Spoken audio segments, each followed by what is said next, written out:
So for part two of this Bearden style landscape digital collage kind of thing, here's Bearden right there.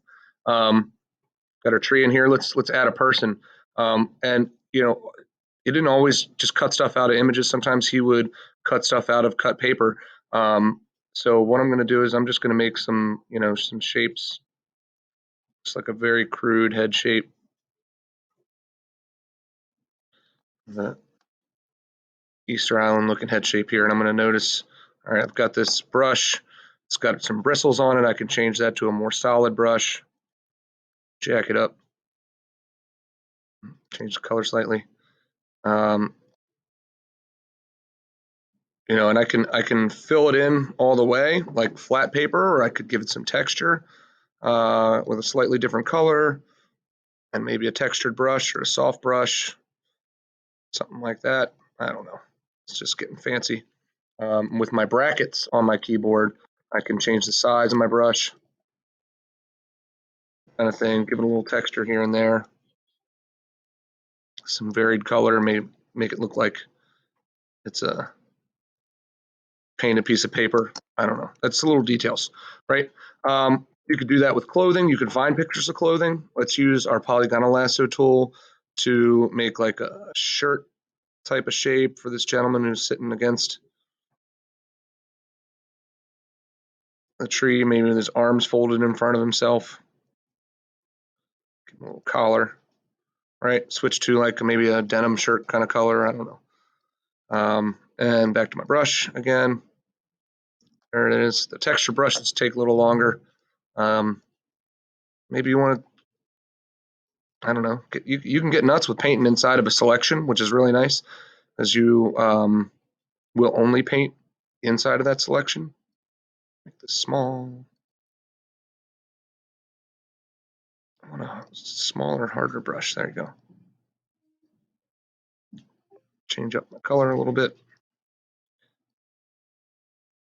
I can decide what's, like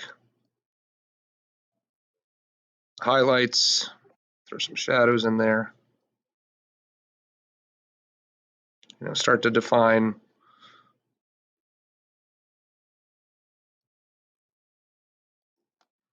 some of our guy anyway.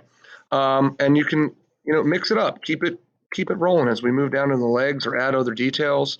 We can go back to Google, add things like, sunglasses or other details that when mixed with Control V to paste your cut paper person, and I'm going to use the magic wand to start getting rid of this white. Notice this is what I was talking about before, tolerance. If I made my tolerance higher, I could get a little bit more of that.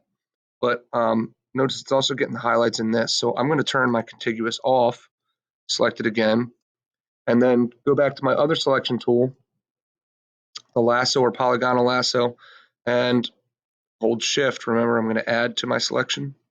Let's get that little bit there. And add this bit in over here. Actually, I got to take out the backside because you wouldn't see that. Didn't get it. There we go. And delete. Control T. Transform it down. Shift from the corner always. I just transformed the selected area. Now, Control D, Control T, Control D, just deselected. Get my glasses to be about the right size. They don't have to be exactly the right size. Bearden, as a traditional collage artist, didn't much care about exact size of things because he couldn't using regular stuff. So you can oversize some things that could make it a little more Bearden inspired, especially if those things were, somehow emphasized a part of what was going on